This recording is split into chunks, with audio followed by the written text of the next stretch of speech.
تیرے سب سے بڑے دشمن تیرے برے ہمنشین ہیں۔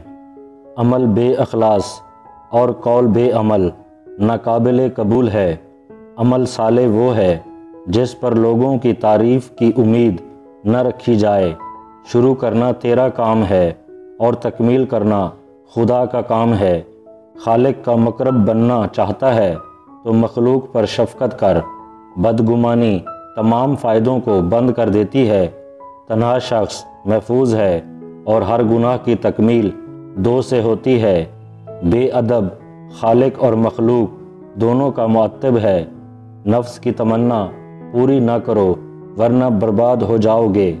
مستحق سائل خدا کا ہدیہ ہے جو خدا کی طرف سے بھیجا جاتا ہے۔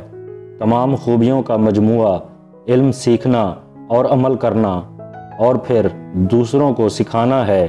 شکستہ قبروں پر غور کرو کہ کیسے کیسے حسیناؤں کی مٹی خراب ہو رہی ہے۔ اترنے اور غصہ کرنے والے کا شمار اہل علم میں نہیں۔ موت کو یاد رکھنا نفس کی تمام بیماریوں کا علاج ہے۔ بہترین عمل دوسروں کو دینا ہے نہ کہ دوسروں سے لینا۔ مومن اپنے اہل و عیال کو اللہ پر چھوڑتا ہے اور منافق اپنے مال و زر پر۔ جب کوئی شخص تمہیں کسی دوسرے شخص سے منسوب کر کے رنج دینے والی بات سنائے تو اسے جھڑک دو اور کہو کہ تم اس سے بھی بدتر ہو کہ اس نے پشت پر یہ بات کہی اور ہمیں نہیں سنائی لیکن تم نے سنا دی۔ جو تمہاری غیبت کرتا ہے وہ تمہیں فائدہ پہنچانے والا ہے کہ اپنے اچھے اعمال تمہارے نامہ اعمال میں درج کر دیتا ہے۔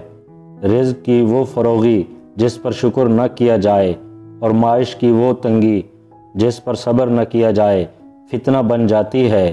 حسد ایسی بری شے ہے جو ایمان کو کھوکھلا اور اللہ کی رحمت سے محروم کر دیتی ہے۔